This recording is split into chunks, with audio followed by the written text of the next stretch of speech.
Hi, I'm Lucas Gerlach, and I'm going to tell you about my game, Isle of Mystery. It's for 2 to 5 players and lasts about an hour. In Isle of Mystery, you are going to be controlling a couple of archaeologists who are going throughout this island trying to search for and find lost treasure while avoiding the mysterious guardians who might come and get you.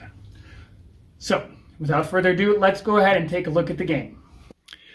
Turns in Isle of Mystery are pretty simple. You're going to draw 2 cards, and these cards each tell you a little bit about what the Guardian is going to be doing, where they move, 3 spaces west, or here, the closest Guardian moves 2 spaces towards your Archaeologist, and then it tells you where your Archaeologist would move. So straight ahead, or could be straight sideways, or straight backwards. You get to choose which orientation this is.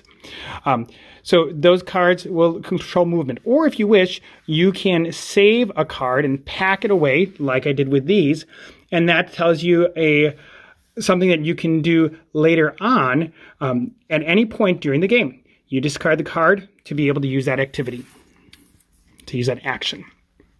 All right, so we've got these, and after I draw 2 cards, I'm going to take one and I'm going to pass it to the player on my left. So that's going to go over to yellow. And then I already had 1 card that the green player passed to me. So I've got these 2 cards to work with now. Before I do that, though, I'm going to do the second thing. I'm going to place 1 clue. So I'm looking here. I have 2 clues that I can use right now. I'm going to take this clue right here. This tells me that the treasure is going to be in water. And I'm going to take that and place it right over here.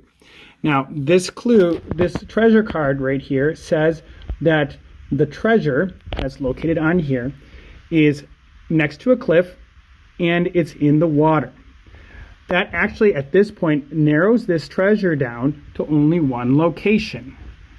So I'm looking here, and right there, I see 1 location that is next to the cliff and is a lake. So I'm going to flip over my treasure token and place it there. So we're going to have to race to get that treasure token now. And I get rid of these and put a new treasure token there. All right, and I'll draw back up to my, I'll draw to get another clue right there. Now I need to play 1 or more cards. All right, so I'm going to play 1 of these cards. I want to play this card right here. So I'm going to put this over here so we can see what's going on. The snake, and these are only stand-in components for now, the snake is going to move 1 west. Now I can move 1 of my orange archaeologists in this way. I'm going to use it just like it shows on there, but I'm not going to move that orange archaeologist. I'm going to move this one. Now the problem is there's a cliff. So I'm going to need to move 1 of my cards here. This says that I can climb up or down. Just discard that, and I'm going to use that, and I'm going to move my character in that way. So he's going to hop up once and then go over here, just narrowly avoiding the Sasquatch.